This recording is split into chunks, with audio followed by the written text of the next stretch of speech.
توجہ ہے نا میری بات؟ بلند آواز سبحان اللہ۔ کس نے پوچھا؟ حضرت علی نے سوال کیا۔ کس نے پوچھا؟ حضرت عباس جو خود اہل بیت، العباس منی وانا منہ، عباس مجھ سے ہے، میں عباس سے ہوں۔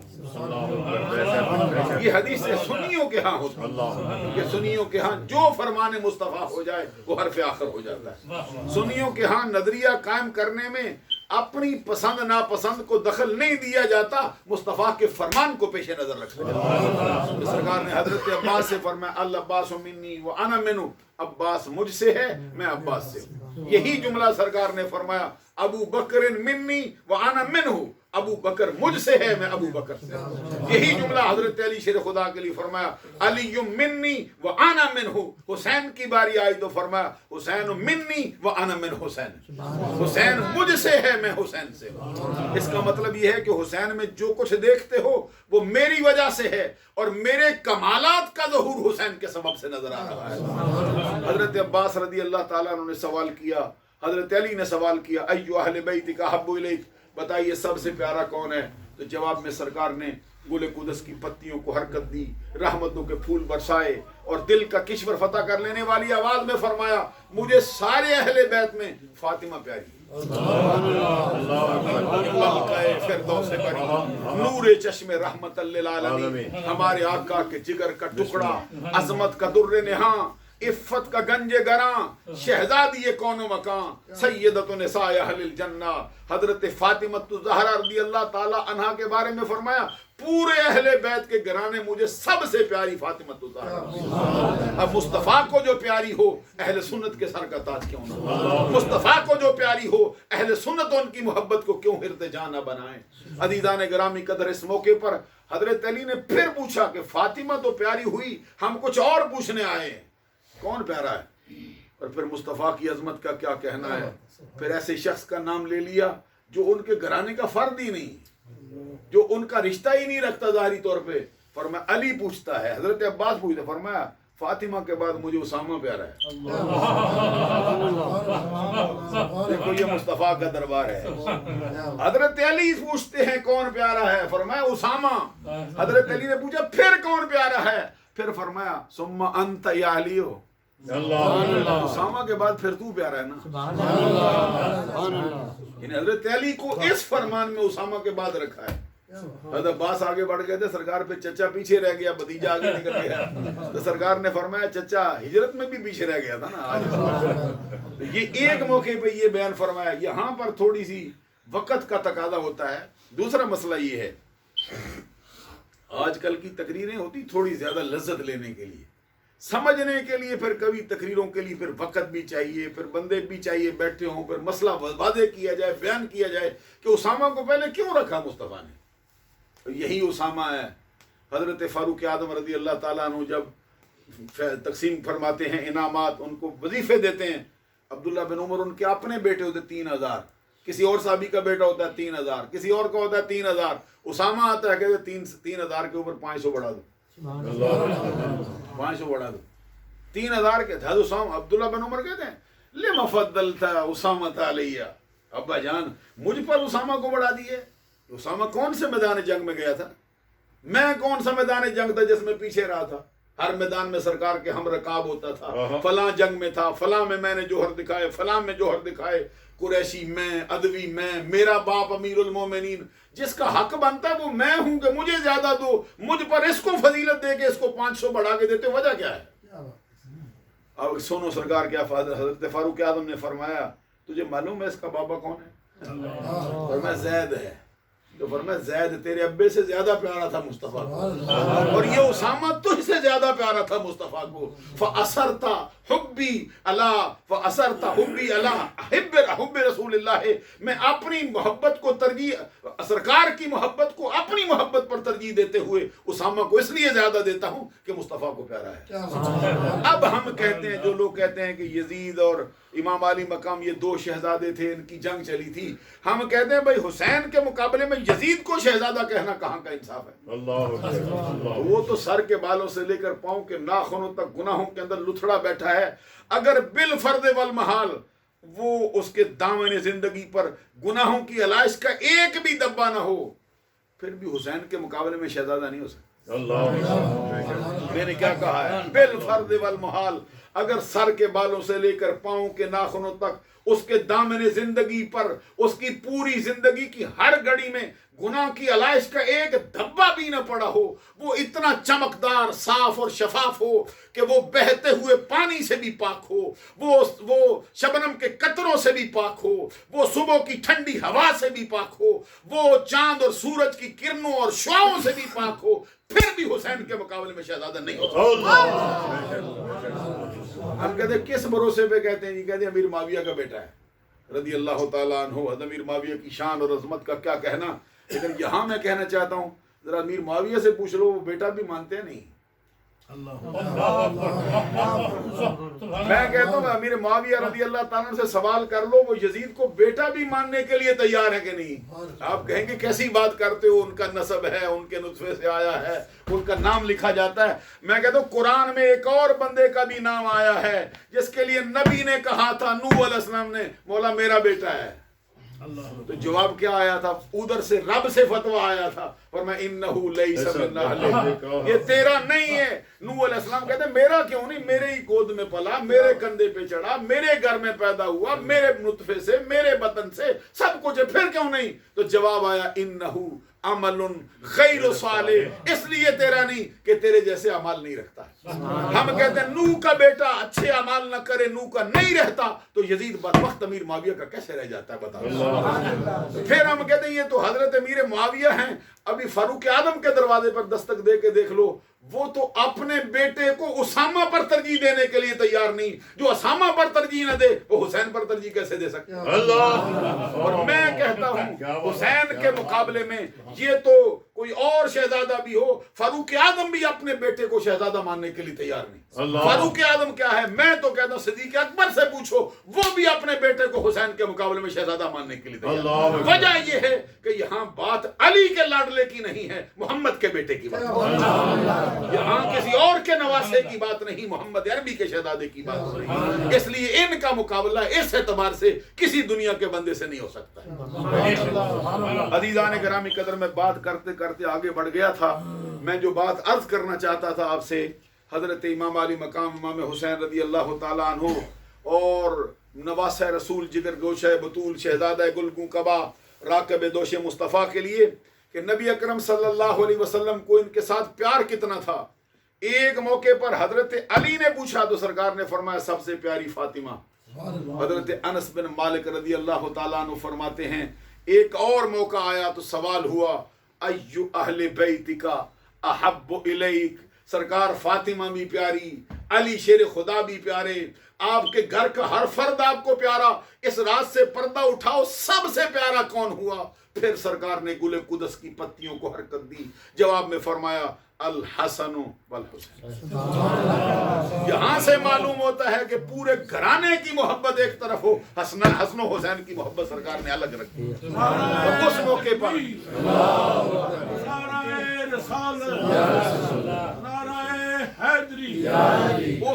پر اس موقع پر نبی اکرم صلی اللہ علیہ وسلم نے حضرت خاتون جنت سے فرمایا فاطمہ میرے بیٹوں کو تو بلا۔ حضرات ذرا حدیث پڑھ کے دیکھیے، سرکار نے یہ نہیں فرمایا کہ فاطمہ اپنے بیٹوں کو بلا، بلکہ سرکار نے فرمایا میرے بیٹوں کو بلا۔ اور حدیث کے الفاظ ہیں جب بیٹے پیش کیے گئے فَيَشُمُّهُمَا وَيَزُمُّهُمَا إِلَيْهِ، سرکار ان کے بدن کو سونگتے تھے اور اپنے بدن کے ساتھ چمٹا رہے تھے۔ لوگ کہتے ہیں کہ بچوں کو چوما تو جاتا ہے، سمجھ آتی، کبھی سونگا بھی جاتا ہے، ادھر سے جواب آتا ہے یہ میرے پھول ہیں، تو پھولوں کو سونگا بھی جاتا ہے، پھولوں کو چوما بھی جاتا ہے۔ عزیزان گرامی قدر، یہی اسامہ بن زید رضی اللہ تعالیٰ عنہ اس حدیث کے راوی ہیں، کہتے ہیں ترکت النبی صلی اللہ علیہ وسلم ذات لیلۃ فی بعض الحاجۃ فخرج النبی صلی اللہ علیہ وسلم وهو مشتمل علی شیء لا ادری ما ہوا۔ کہتے ہیں ایک رات، آدھی رات کے وقت مجھے بارگاہ رسالت میں پہنچنے کا اتفاق ہوا۔ اب اسامہ کے ساتھ پیار کا حال کیا ہے کہ سرکار آدھی رات کو باہر تشریف لے آئے۔ کون ہے جی سرکار کے دروازے پر دستک دے سکے؟ کس کی مجال ہے کہ سرکار کی بارگاہ میں اونچا بول سکے؟ اس اسامہ بن زید کے ساتھ سرکار کے پیار کا حال دیکھیے۔ کہتے آدھی رات کو بڑا ضروری کام تھا، حاضر ہوا فخرج النبی صلی اللہ علیہ وسلم وہو مشتمل علی شیء، میں نے سرکار کی بارگاہ میں حاضر ہوا، سرکار باہر تشریف لائے، لحاف اوڑے ہوئے، کمبل اپنے اوپر ڈالے ہوئے آئے تھے، کہتے ہیں ایسا لگتا تھا جیسے سرکار کی دائیں بائیں بغل میں کوئی چیز ہے، لا ادری ما ہوا، میں اس سے واقف نہیں تھا یہ کیا ہے، کہتے ہیں فلما فرغت من حاجتی، جب میں اپنے کام سے فارغ ہوا پھر میں نے سوال عرض کیا، میں نے کہا ما ھذا الذی انت مشتمل علی شیء، آقا اس رات سے پردہ اٹھاؤ، یہ کیا ہے جو کمبل کے نیچے ہے؟ حدیث کے الفاظ ہیں فکشفہ صلی اللہ علیہ وسلم، سرکار نے اپنے کمبل کو پیچھے پھینکا، کہتے ہیں دیکھتا کیا ہوں، فاذا الحسن والحسین کہتے سرکار کے ایک بغل میں امام حسن تشریف فرما تھے، دوسری بغل میں امام حسین تشریف فرما، کہتے میں نے تعجب کیا کہ اس قدر محبت ہے کہ اندر چار بھائی پر بھی اپنے پاس رکھا ہے، باہر گلی میں لائے ہیں تب بھی اپنے پاس رکھا ہے، ان کی جدائی کو گوارا نہیں کرتے، خلوت میں بھی ساتھ، جلوت میں بھی ساتھ، تنہائی میں بھی ساتھ، انجمن میں بھی ساتھ، اندر کمرے میں بھی ساتھ، ابھی باہر گلی میں بھی ساتھ لائے ہیں۔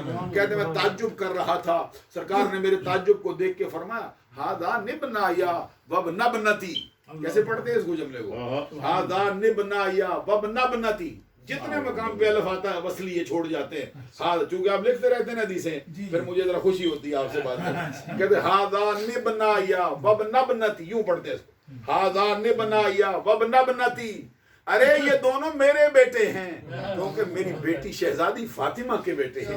ساتھ پھر دعا مانگی اللہم انی احبہما فاحبہما واحب من یحبہما، اے اللہ میں ان دونوں کو محبوب رکھتا ہوں، تو بھی ان کو محبوب بنا۔ یہ مصطفیٰ کی دعا ہے ان کے لیے ہوئی، عرض کیا مولا ان کو محبوب بنا، رب ذوالجلال کی بارگاہ میں فرمایا میں بھی ان کو محبوب رکھتا ہوں، تو بھی ان کو محبوب فرما، اور ساتھ ہی فرمایا صرف ان کو نہ بنا، قیامت تک آنے والا جو بندہ بھی ان سے محبت کرے اس کو بھی محبوب بنا لے۔ اب یہاں سے معلوم ہو حسن کی سچی محبت رکھے رب کا محبوب ہو جائے گا، حسین کی سچی محبت رکھے رب کا محبوب ہو جائے گا۔ دونوں شہزادوں کے ساتھ اس قدر پیار ہے، حضور نبی اکرم صلی اللہ علیہ وسلم ممبر پہ بیٹھے خطبہ دے رہے ہوں، ابھی میں بیٹھا خطبہ ممبر پہ دیتا ہوں، قاری صاحب تشریف لائے، بھائی صفدر صاحب تشریف لائے، بڑی بڑی ہستیاں آئیں، میں تو ممبر پہ بیٹھا ہی رہا ہوں، حالانکہ مجھے تو یہ عمر میں بھی بڑے ہیں، ان کی برکت بھی بڑی، لیکن مسئلہ کیا ہے کہ یہاں ذکر مصطفیٰ ہو رہا ہے، ذکر اہل بیت ہو رہا ہے، اور کبھی آپ دیکھتے ہیں بندہ قرآن پڑھ رہا ہو، قرآن پڑھتا ہو تو پھر سلام لینے کی اس کے ساتھ اجازت نہیں، اچھا کوئی کون آتا ہے جی اٹھ بیٹھیں جی کہتے قرآن پڑھ رہا ہو، قرآن پڑھتے ہی چھوڑ دی، خاص دو ہستیوں کے لیے چھوڑ سکتا ہے اور کسی کے لیے نہیں، عالم ربانی آئے نا اس کے لیے حکم ہے چھوڑ دے، اس کے لیے فرمایا چھوڑ دے، عالم ربانی آتا ہے فرمایا قرآن چھوڑ دے رکھ استقبال کے لیے کھڑا۔ ہمارے ایک استاد تھے میں ان سے پڑھتا تھا، وہ کہتے ہیں ہمارے مدرسے کے جو محتمم تھے نا بہت بڑے عالم دین تھے، کہتے انہوں نے شرط رکھی تھی کہ جب میں آؤں آپ پڑھاتے بھی ہو تو چھوڑ کے کھڑے ہو کے استقبال کرنا، کہتے بڑے بڑے اساتذہ وہاں پڑھاتے تھے، میں اکڑ گیا، کہتے میں نے کہا میں نہیں اٹھوں گا، بولے مجھے بڑا وہ استاد کیا اس کی عظمت کا کیا کہ کتابیں میرے دیکھی ساری زبانی یاد تھی، کوئی اللہ کا کوئی خاص ہی اس پہ کرم تھا اس استاد پہ، کتابیں ساری اس کو زبانی جہاں سے چھیڑتے تھے زبانی کتاب پڑھاتے تھے۔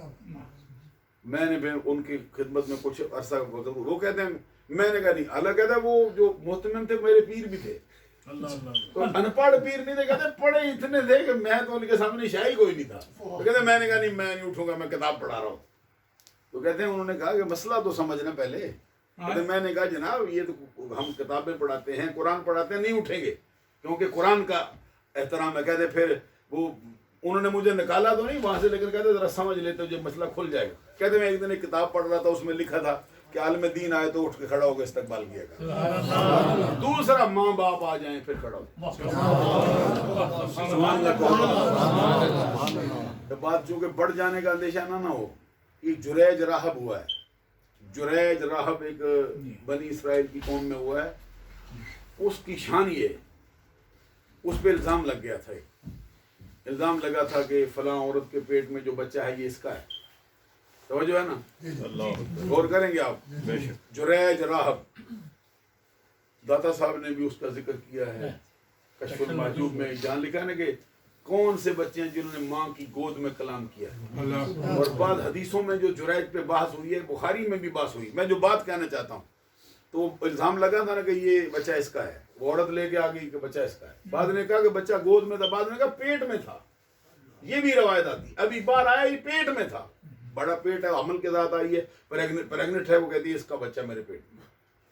تو اس کو ذلیل کر کے لے گئے تھے وہ جریج راہب کو. تو پکڑ کے بعد سارے انہوں نے کرندے، تو اس پہ الزام لگ گیا.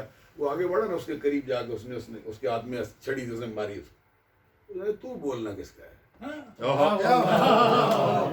تو بولنا کس کا ہے؟ یہ تو ماں تیری دعویٰ کرتی ہے کہ میں فلاں اس کا ہے. تو بولنا کس کام کا ہے؟ اس نے وہ فوراً نہیں بول پڑا. اس نے کہا میں اس کا نہیں ہوں، میں فلاں چرواہے کا ہوں.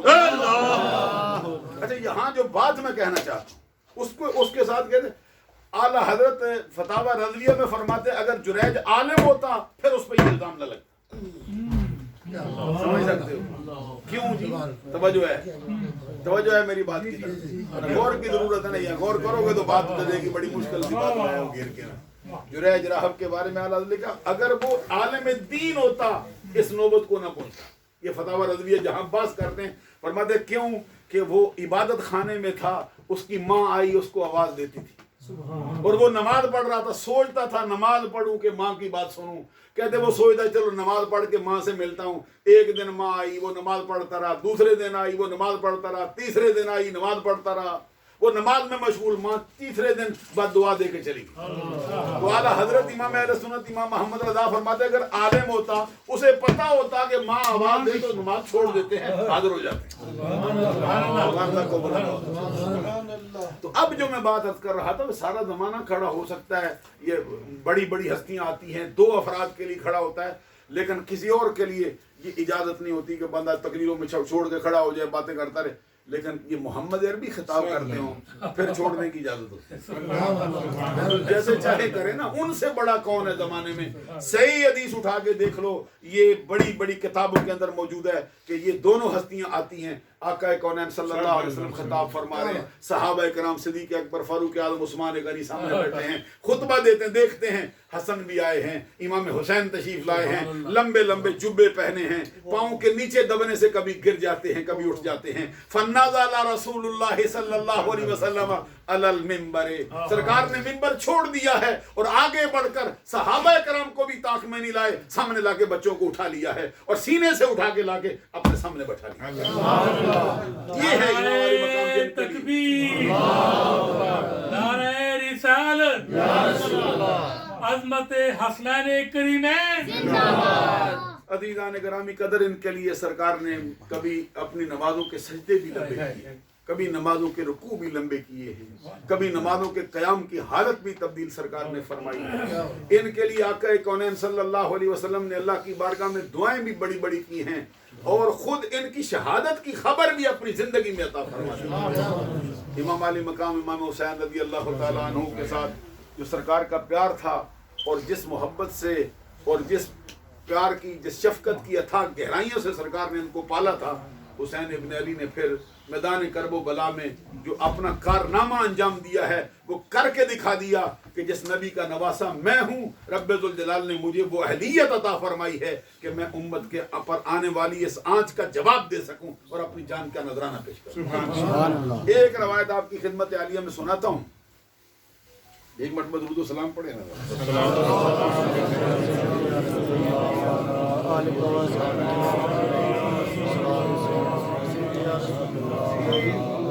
مشکات المصابیح میں ایک روایت آئی ہے جس کی راویہ ہیں حضرت ام الفضل بنت حارث رضی اللہ تعالیٰ عنہ. یہ خاتون ہے جن کا نام ہے لبابہ بنت حارث. ام الفضل بنت حارث ان کی کنیت. خدیجہ الکبریٰ رضی اللہ تعالیٰ عنہ کے بعد خواتین میں جو سب سے پہلے اسلام لانے والی خاتون ہے یہ ہے. یہ حضرت عباس بن عبد المطلب رضی اللہ تعالیٰ عنہ کی زوجہ ہیں اور حضرت عباس کی زیادہ تر اولاد انہی کی نسل سے، انہی کے بدن سے آئی. فضل بن عباس انہی کے بیٹے، فضیل بن عباس انہی کے بیٹے، قسم بن عباس انہی کے بیٹے، عبداللہ بن عباس انہی کے بیٹے. اور یہ نبی اکرم صلی اللہ علیہ وسلم کی رشتے کے اعتبار سے سالی بھی لگتی. حضرت میمونہ کی بہن ہے حقیقت. وہ ایک مرتبہ بارگاہ رسالت میں آئیں تو حدیث کے الفاظ ہیں، کہتی ہیں انی رأیت حلما منکرا اللیلہ، سرکار آج کی رات میں نے ایک بڑا بھیانک خواب دیکھا ہے. سرکار نے ما ہوا، جو دیکھا بیان کرنا، انہ شدید، سرکار وہ بڑا سخت خواب ہے، کیا بیان کروں. نبی اکرم صلی اللہ علیہ وسلم نے پھر فرمایا ما ہوا، جو بھی دیکھا ہے بیان کر. تو وہ فرماتی کأن قطعۃ من جسدک قطعت فبدیت فی حجری، سرکار گویا کہ آپ کے بدن مبارک کا ایک ٹکڑا ہے جو کاٹا گیا ہے اور کاٹ کر میری جھولی میں ڈال دیا. تو میں اس سے پریشان ہوں کہ یہ کیا خواب دیکھا میں نے. تو نبی اکرم صلی اللہ علیہ وسلم نے فرمایا رأیت خیرا، گھبراتی کیوں ہے، تو نے بڑا اچھا خواب دیکھا. خواب کی تعبیر سرکار نے بیائی، فرمایا تلدو فاطمۃ انشاءاللہ تعالی غلاما یکون فی حجرہ. اس کی تعبیر یہ ہے کہ ان قریب میری بیٹی فاطمہ کو اللہ تبارک و تعالی بیٹا عطا فرمائے گا اور وہ بیٹا پرورش کے لیے تیری گود میں ڈال دیا گا، جس کے نتیجے میں کون پیدا ہوا ہے؟ نواسہ رسول، جگر گوشہ بطول، شہزادہ گلگوں قبا، راکب دوش مصطفیٰ، نور نظر حیدر کرار، امام علی مقام امام حسین رضی اللہ تعالیٰ عنہ پیدا ہوئے. اور تھوڑے عرصے کے بعد پھر ام الفضل کو دے دی گئی. ام الفضل بنت حارث کہتی ہیں میں لے گئی، بچے کو پالتی رہی. اس عورت کی عظمت کا بھی کیا کہنا جس نے حسین کی پرورش. کچھ عرصے کے بعد کہتی ہیں میں لے کے آئی بارگاہ رسالت میں نے بچے کو سرکار کی گود میں رکھ دیا. کہتے سرکار ان سے پیار کرنے لگے، پیار کرتے کرتے کہتے میں تھوڑی دیر کسی کام کاج میں لگ گئی، پلٹ کر میں نے دیکھا سرکار کو تحرقان الدم، سرکار کی آنکھوں سے آنسو چھم چھم برس رہے. کہتے میں نے کہا ابھی انت و امی، سرکار میرے ماں باپ آپ پہ قربان ہو جائیں، یہ رونے کا کیا مقام ہے؟ بچہ آپ کی گود میں ہے، آپ اس کے نانا جان ہیں، پوری کائنات کے مختار ہیں، رونے کا کیا سبب ہے؟ تو نبی اکرم صلی اللہ علیہ وسلم نے فرمایا اتانی جبرائیل فاخبرنی ان امتی ستقتل ابنی ھذا، کہ ابھی جبرائیل میرے پاس آئے ہیں، مجھے خبر دی ہے کہ میری امت کے ہاتھوں میرا بیٹا یہ شہزادہ حسین شہید کر دیا جائے، اور اس کی مٹی لا کے مجھ کو دی. یعنی ابھی امام علی مقام کا بچپن تھا، سرکار نے ان کی جو شہادت ہے اس کی خوشخبری سنا دی، اور زندگی بھر نبی اکرم صلی اللہ علیہ وسلم نے اس کی خبروں کو بیان فرمایا. یہاں تک کہ ایک روایت میں آتا ہے جس کو یہ دلائل النبوہ میں امام ابو نعیم نے بیان کیا ہے، جس کے راوی حضرت انس بن حارث ایک مشہور صحابی ہیں. کہتے آقا کونین صلی اللہ علیہ وسلم نے فرمایا کہ میرے بعد میرا بیٹا حسین شہید ہوگا، اور بِأَرْضٍ يُقَالُ لَهَا کربلا، ایسی زمین پر شہید ہوگا جس کا نام کربلا ہے. تو ساتھ ہی سرکار نے فرمایا فَمَنْ شَهِدَ مِنْكُمْ فَلْيَنْصُرْهُ، جو وہ زمانہ پائے جو اس وقت موجود ہو اس کو چاہیے کہ حسین کی مدد کے لیے باہر نکلے. یہ سرکار کا یہ جملہ کہ فَلْيَنْصُرْهُ یہ بتاتا ہے کہ حسین کا اٹھنے والا ہر قدم حق پر تھا اور مصطفیٰ کی تائید میں تھا اور رب کی عطا سے اٹھا. کہتے ہیں پھر اس وقت جو ہے وہ پھر فخرج انس بن حارث فقتل بها مال حسین، حضرت انس بن حارث بھی باہر نکلے تھے اور امام علی مقام کی معیت میں لڑتے ہوئے میدان کربلا کے اندر شہید کیے گئے. یہاں تک کہ ایک روایت کے اندر آتا ہے حضرت علی شیر خدا نے بھی اپنے ساتھیوں کو خبر دی تھی. اسبغ بن بغاتا حضرت علی شیر خدا کے ایک خادم ہیں، وہ فرماتے ہیں حضرت علی کے ساتھ سفر کرتے کرتے جا رہے تھے، کننا ما علی علی موضع قبر الحسین فقال ہا ہونا مناخ الرکابہم و موضع رحالہم و محراق دمائہم فتیۃ من آل محمد صلی اللہ علیہ وسلم یقتلون بہذا العرصہ تبکی علیہم السماء والارض. حضرت علی کے ساتھ سفر کرتے کرتے کہتے ہیں ہم اس مقام پہ آئے جہاں پر امام علی مقام کا بعد میں مزار بنایا گیا ہے. کہتے جب ہم وہاں پہ پہنچے حضرت علی شیر خدا اپنے قافلے کو روک لیا، اپنی سواری سے نیچے اترے، قافلہ والوں کو مخاطب کیا اور فرمایا قافلہ والوں سنو، یہ وہ دریائے فرات کا کنارہ ہے، یہ وہ خطہ سرزمین ہے، یہ وہ جگہ ہے جہاں پر حسین کے قافلے کو روکا جائے گا، یہ وہ جگہ ہے جہاں پر حسین کی سواریوں کو بٹھایا جائے گا، یہ وہ جگہ ہے جہاں پر ان کے کچاوے اتارے جائیں گے، یہ وہ جگہ ہے جہاں پر میرے حسین کو بے دردی کے ساتھ شہید کر دیا جائے. اور فرمایا پھر ان کے شہید ہونے کے بعد عرصے تک آسمان بھی خون بہاتا رہے گا اور زمین بھی خون بہاتی رہے گی. حضرت امام علی مقام امام حسین رضی اللہ تعالیٰ عنہ کی شہادت کا جو بیان ہے سرکار نے یہاں تک بیان فرمایا ہے. ایک حدیث میں ہے کہ حضرت ام سلمہ رضی اللہ تعالیٰ عنہ کہتی ہیں کہ ایک دن نبی اکرم صلی اللہ علیہ وسلم میرے گھر میں تشریف لائے، اور گھر میں تشریف لائے، تھوڑی دیر کے لیے آ کے آرام کیا، آرام کرنے کے بعد اٹھے، فاستیقظ وہو خاسر. خاسرن کا مطلب یہ ہے کہ بندہ اٹھتا ہے جیسے کچی نیند میں اٹھ جاتا ہے، ہڑبڑا کے اٹھتا ہے، غم زدہ ہوتا ہے. وَبِيَدِهِ سرکار کے ہاتھ میں ایک سرخ رنگ کی مٹی ہے، يُقَلِّبُهَا اور اس کو پلٹ پلٹ کے سرکار دیکھ رہے ہیں. کہتے ہیں میں نے عرض کیا سرکار سے، وَقُلْتُ مَا هَذِهِ التُّرْبَةُ يَا رسول اللہ، سرکار یہ مٹی کیسی ہے، یہ چہرے پر غم و اندوہ کی کیفیت کیوں ہے؟ سرکار نے فرمایا فَأَخْبَرَنِي جِبْرَائِيلُ إِنَّ أُمَّتِي سَتَقْتُلُبْنِي هَذَا بِأَرْضِ الْعَرَاقِ. حضور نبی اکرم صلی اللہ علیہ وسلم فرمایا ابھی ابھی جبرائیل میرے پاس تشریف لائے ہیں اور مجھے کہا ہے کہ میرے بعد میرا بیٹا حسین میری امت کے ہاتھوں شہید ہوگا. جس ملک میں شہید ہوگا اس کا نام عراق ہے، اور ساتھ ہی مجھے مٹی لا کے دی ہے. دوسری روایت میں آتا ہے حضرت ام سلمہ ہی اس کی راویہ ہیں کہ سرکار کو مٹی لا کے دی گئی. حضور نبی اکرم صلی اللہ علیہ وسلم نے فشمہا، سرکار نے اس مٹی کو سونگا. سرکار نے مٹی کو، یعنی اب مٹی کو بھی کبھی سونگا جاتا، وجہ یہ ہے کہ حسین کے ساتھ نسبت پا رہے. یہ حدیث میں فرمایا فشمہا، سرکار دو جہاں صلی اللہ علیہ وسلم نے مٹی کو اپنے ناک کے قریب رکھا، اس کو سونگا تو کیا فرمایا؟ فقال ریح کرب و بلائن، اس کے اندر تو کرب کی خوشبو ہے، اس کے اندر تو آزمائش کی خوشبو ہے، اس کے اندر تو مصیبت پریشانی کی خوشبو ہے.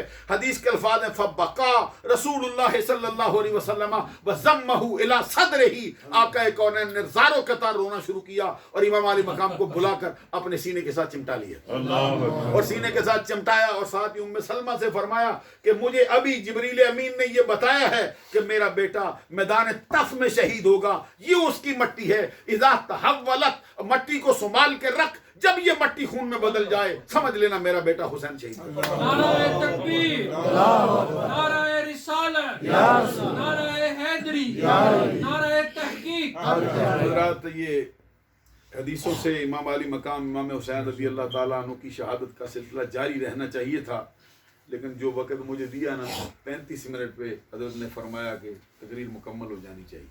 دل تو میرا چاہتا ہے جاری رہے، کیونکہ یہ بھی حسین کا ذکر بھی بہت اونچے درجے کا ذکر ہے. اس کی وجہ سے نمازیں قبول ہو جاتی ہیں، اس کے صدقے سے بندے کی نیکیاں قبول ہو جاتی ہیں.